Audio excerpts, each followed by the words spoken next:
మన మూలపేట కార్యక్రమానికి వైఎస్ఆర్సీపీ శ్రేణులు సిద్ధమవుతున్నారు. రేపు ఉదయం 10 గంటలకు మూలపేట పోర్టును సందర్శించనున్నారు. వైఎస్ జగన్మోహన్ రెడ్డి సీఎంగా ఉన్న సమయంలో మూలపేట పోర్టుకు శంకుస్థాపన చేయడమే కాకుండా ఏడాది కాలంలో 70% పోర్టు పనులను పూర్తి చేశారు.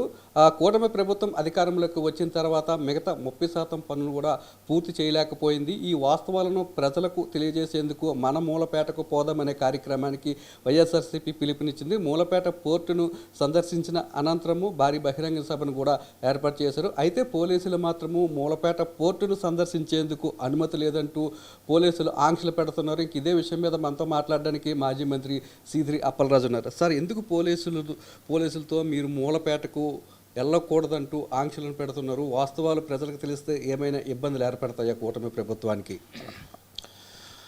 ముందుగా సాక్షి వ్యూయర్స్ అందరికీ కూడా శుభ సాయంత్రం. రేపు జరగబో చలో మూలపేట మన పోర్టుకు పోదాం పద అన్నటువంటి కార్యక్రమం ఇప్పటికే ప్రభుత్వానికి పోలీసు వారికి అనేక మార్లు రేపు మేము పోర్టు విజిట్ చేసి అలాగనే పోర్టుకు దగ్గరలో ఇన్ ద సెన్స్ ఒక 6-7 కిలోమీటర్ దూరంలో ఒక సమావేశం పెట్టుకుంటాం. గౌరవ మాజీ ముఖ్యమంత్రి శ్రీ వైఎస్ జగన్మోహన్ రెడ్డి గారు ఈ జిల్లాని అభివృద్ధి చేయటానికి, ఈ జిల్లాని సర్వతోముఖాభివృద్ధి కోసం చేసినటువంటి కృషిని ప్రజలందరికీ తెలియచేయటానికి ఒక సమావేశం పెట్టుకుంటామని చెప్పి ఇదివరకు అనేక మార్లు ప్రభుత్వానికి విన్నవించడం జరిగింది. షరతులతో కూడినటువంటి అనుమతులు బహిరంగ సభ వరకు ఇచ్చారు. అలాగనే పోర్టు విజిట్కి సంబంధించి ఇప్పటికీ కూడా అనుమతి ఇవ్వలేదు. పోర్టుకి అయితే విజిట్ చేయొద్దు అన్నటువంటి మాటలు ఇంకా పోలీసు వారు ప్రభుత్వం తరపున చెప్తా ఉన్నారు. నా ఉద్దేశంలో రేపు మేము చేయబోయేటటువంటి కార్యక్రమం జిల్లా ప్రజలని అవగాహన చేసేదానికోసం, జిల్లా ప్రజలను చైతన్యం చేసేదానికోసం.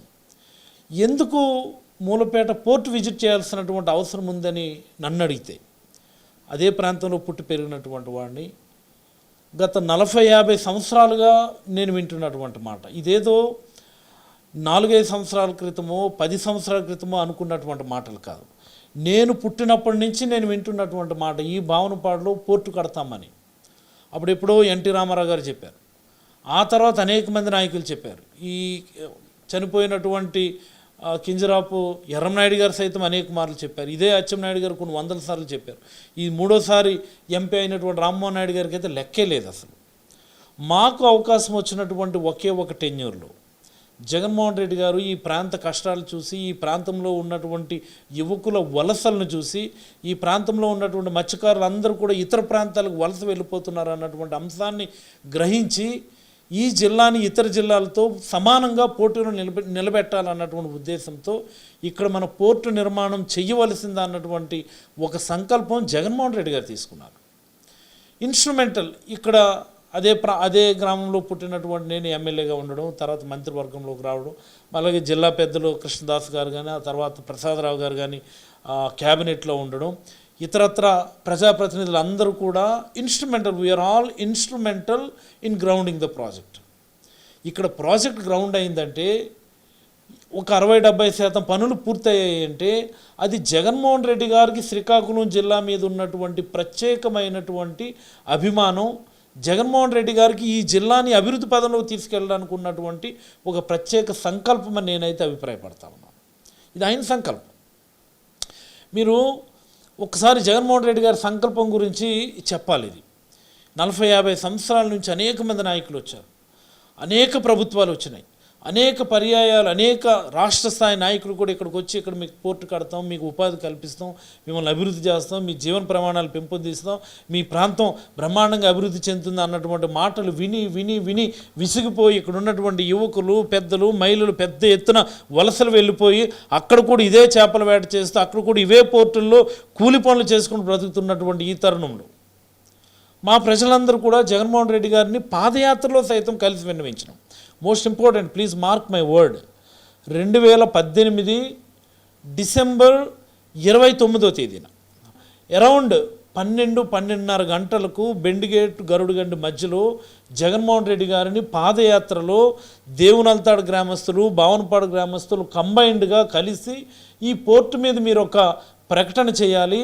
ప్రజలకు నష్టం కలగకుండా, ప్రజల ఆస్తులకు నష్టం కలగకుండా ఏ రకంగా ఈ ప్రాజెక్ట్ని మీరు గ్రౌండ్ చేయగలుగుతారు అన్నటువంటి అంశాన్ని మీరు ప్రకటన చేయాలని చెప్పి ఆ రోజు రిక్వెస్ట్ చేయడం జరిగింది. అప్పటికే అనేక మార్లు రకరకాల మాటలు చెప్తున్నప్పుడు.